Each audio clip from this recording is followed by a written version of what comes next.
Hello everyone, and welcome to Las Vegas, the all-you-can-eat capital of the world, where buffets are as much a part of the culture as neon signage, slot machines, and 24-hour wedding chapels. And when it comes to Chinese food, this city doesn't mess around. Today, we're headed to one of the most talked about seafood and Asian buffets in town, Imperial Sushi and Seafood Buffet, located in the heart of Chinatown on Spring Mountain. If you're obsessed with lobster as I am, this could easily become your new addiction, and at an incredible price.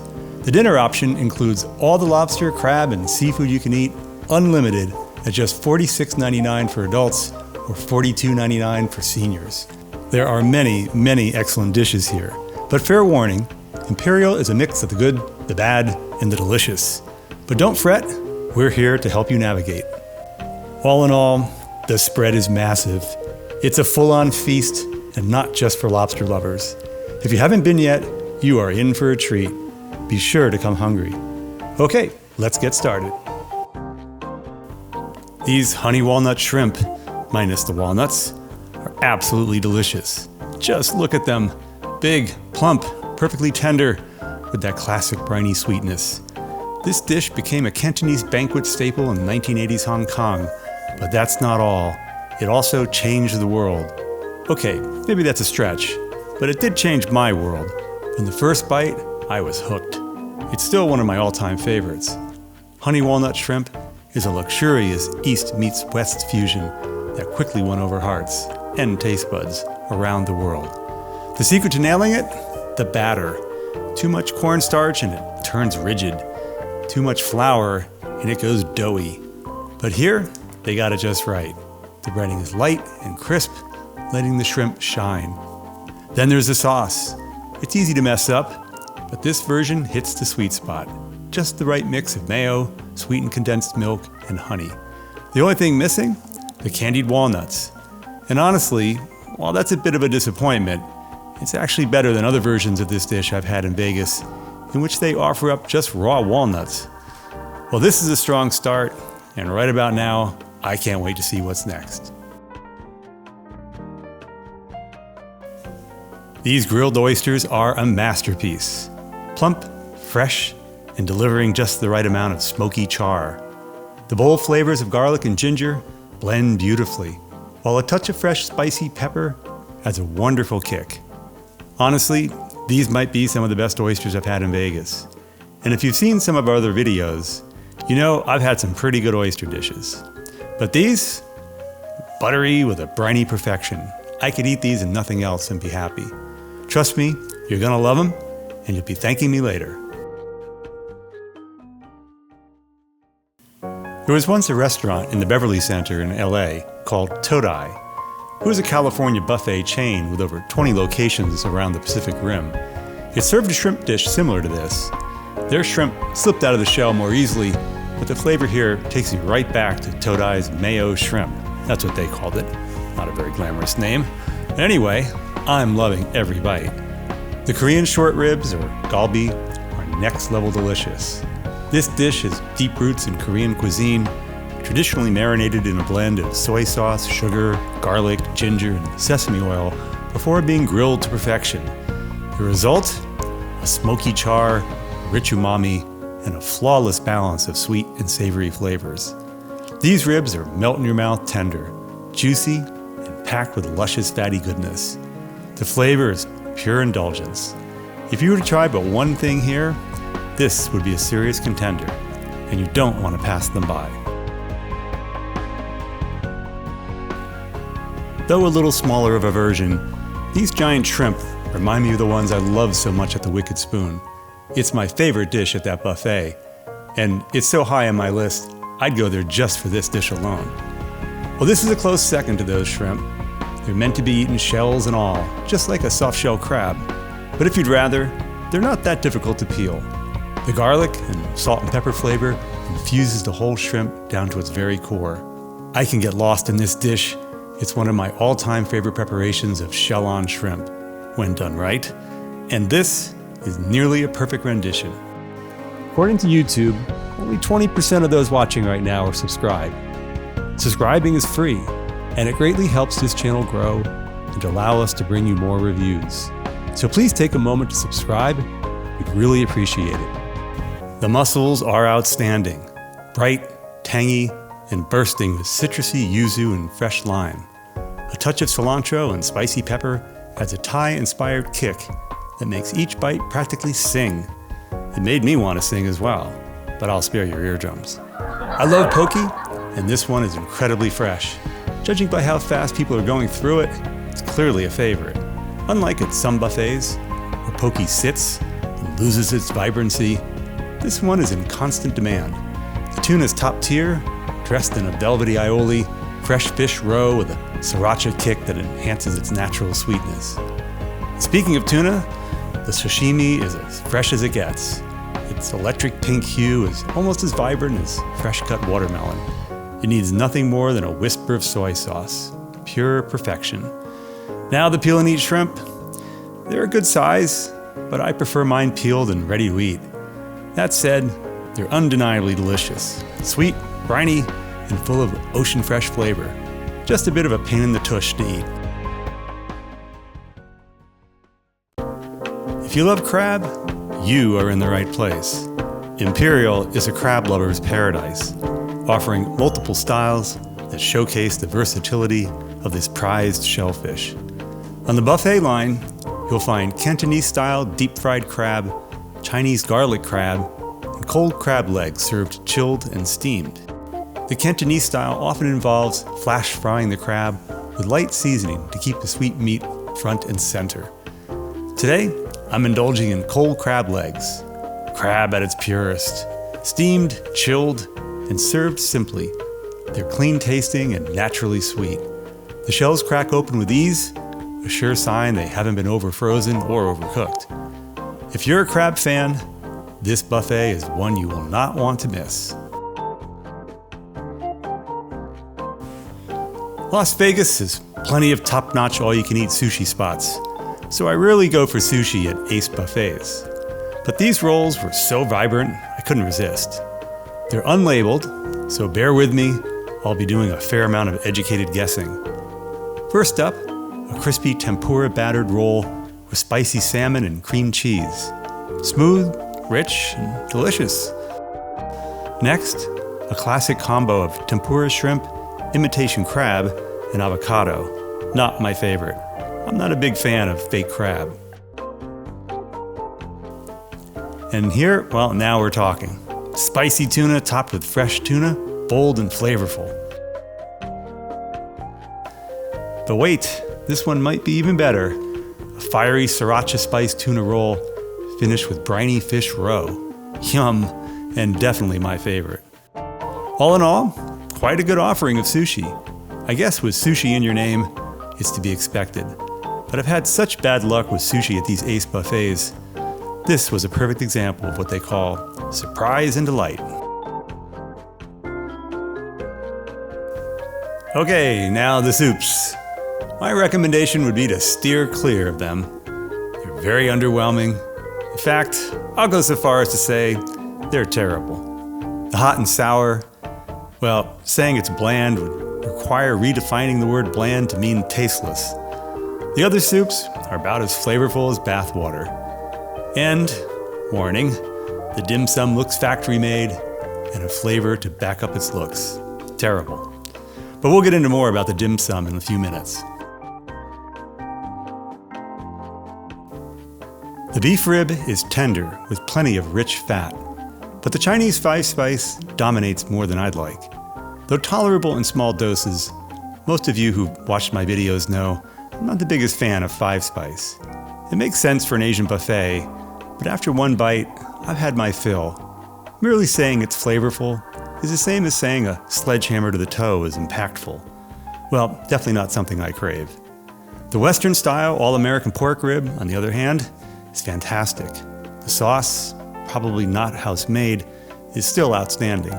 The meat is tender, but holds just enough resistance to make each bite satisfying.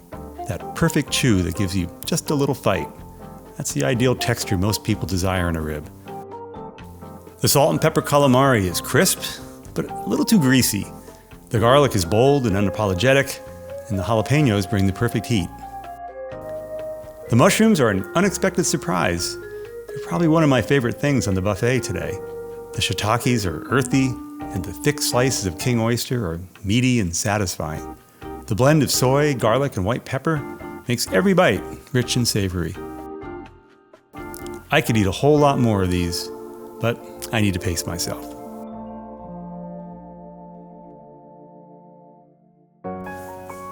This dish is marked mixed seafood, but I left the calamari and fish balls off my plate. It's one of the nice things about a buffet. You can pick and choose what you like.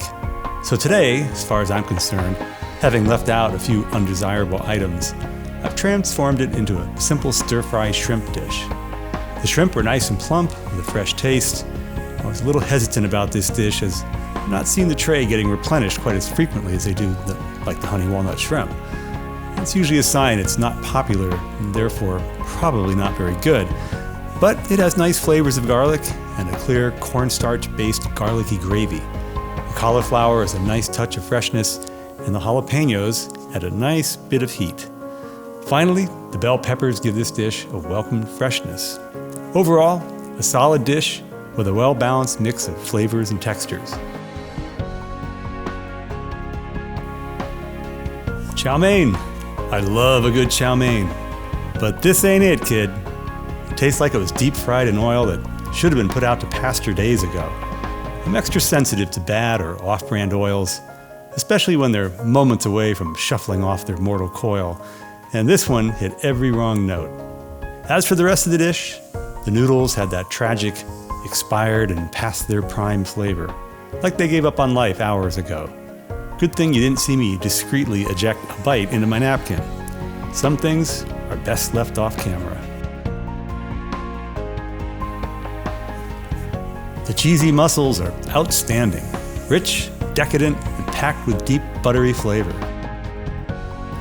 The mussels themselves are fresh, tender, making every bite a delight. The scallops are equally impressive, cooked to perfection and coated in a luscious mayo sauce. It reminds me of a Japanese take on French hollandaise, silky, tangy, and irresistibly creamy. I was surprised by this dish. The shrimp skewers, fantastic, lightly fried and infused with a deeply flavorful marinade. If you don't like dealing with the shells, they can get messy, but they are absolutely worth it.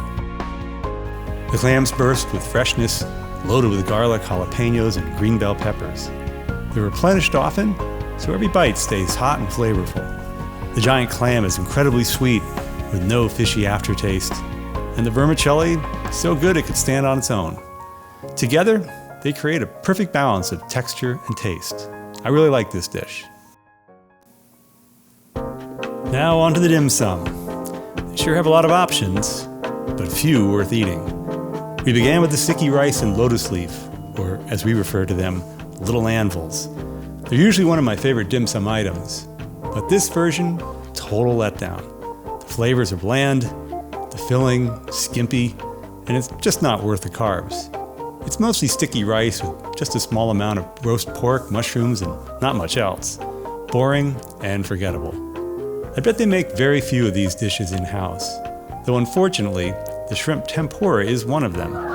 Heavy, greasy, and dense. It might be the worst tempura I've ever had. The taro toast, just weird. And not the fun kind of weird. More like, why does it taste like that weird? I love taro, but this dish did it no favors. And then the hargao. Surprisingly good, but I doubt they made them. The crab rangoon, on the other hand, was an insult. Stale, tasteless, and downright sad. The pork bun was solid, with a flavor that reminded me of the ones you find in Hawaii. Let's be real, I'm not hitting a buffet for pre-made, mass-produced food. I want bold, interesting flavors, and this place just doesn't deliver dim sum of that ilk. It's boring, uninspired, and honestly, a waste of calories. Well, I should have gone for the General Tso's chicken when we first got here. Back then, it looked a lot fresher, full of hope. Now, it's been sitting there, like a toy abandoned by a maturing child. But for the sake of the review, here we go. This poor chicken met an unfortunate fate. It's old, soggy, and somehow both dry and sticky at the same time. It's way too sweet, like the chef is using sugar as a diversionary tactic to pull your attentions from its many shortcomings. General So, my condolences. Yes, you were a brutal rebellion crusher, but your culinary namesake deserves better. The beef and broccoli actually looks decent, though it's more of a broccoli showcase with a supporting role from the beef. I'm not sure if this is due to cutbacks given the ever-rising meat prices these days, or maybe everyone has picked out all the beef and left this pile of broccoli. Well, either way, the beef is tender and velveted nicely, but there's no wok hay, no char, nothing that says stir-fried with love. It's almost steamed. The egg fried rice isn't awful, it's a little bland, but has a decent flavor, not offensive. If it weren't captured on video, I would have already forgotten I ever ate it. Finally, what I've been waiting for all meal, lobster. It reads Cantonese lobster, and this had me curious. I've heard mixed opinions online, so I had to find out for myself. And I'm thrilled to say it's fantastic. This isn't your typical bland and forgettable buffet lobster. The Cantonese-style preparation elevates it into something far more exciting, bursting, bold, aromatic flavors. Cantonese lobster has deep roots in Chinese banquet cuisine, where whole lobster is stir-fried with ginger, garlic, scallions, and soy to create a rich, umami-packed dish. The technique preserves the lobster's natural sweetness while adding layers of savory depth. Compared to the lobster buffet at the Palms, where you get whole lobsters and unlimited tails, the difference in taste is striking. The Palms lobster, likely frozen for extended periods, often suffers from that dreaded watery texture and lackluster flavor. Here, the lobster tastes fresh, and being firm and infused with incredible flavor from the wok-fired aromatics. Yes, it's messy. The glossy sauce clings to every piece, but that's part of the experience. And the meat slides right out of the shell, a telltale sign of freshness. When lobster is frozen too long, it turns mushy and stringy. But not here. This is the kind of dish that makes the weekend buffet price worth every penny. As you all know by now, when it comes to desserts, I get as excited as a child on Christmas Eve. So desserts are a big deal for me. Well, these are some of the worst desserts I've ever tasted, buffet or not. I'd recommend not saving room for them. Go have some more lobster or honey walnut prawns. They do have fresh fruit if you must have something sweet. The ice cream is marginal and have Cisco written all over them, literally. The cookies and cream was the star of the bunch. It did at least leave some form of a good taste in my mouth. Honestly, I wasn't expecting much in the way of desserts at an Asian seafood buffet, and this lived up to those expectations. Imperial Sushi and Seafood Buffet is a true mixed bag. Some dishes, absolute standouts, while others should be escorted out of the building right into the dumpster. The seafood offerings, especially the lobster, along with the grilled oysters and honey walnut shrimp, are top tier and well worth the visit. The poke and sashimi are impressively fresh, and the Korean short ribs are mind-numbingly, life-alteringly good. Well, maybe that's a little overly dramatic, but you catch my drift. Let's just say they deliver that irresistible umami punch. But there are plenty of misses. The soups, a disaster. The dim sum, mostly forgettable, or at least I'm certainly trying to forget them. And don't even get me started on the desserts. Just grab some fruit and save yourself a plate of disappointment. So, final word, if you're a seafood lover, this place is a virtual paradise and definitely worth checking out. Misses? Yes, but easily outnumbered by the hits. Would I come back? For that lobster alone? Absolutely. And who knows, maybe you'll see us there. Either way, make sure to tell them Let's Eat Vegas sent you. This would be a good time to hit the notifications bell so you get a reminder when the next review becomes available. And of course, it's always a good time to like, subscribe, comment, or share. It's free to do so, and it helps us to grow and to bring you more reviews. Until we eat again, bon appetit.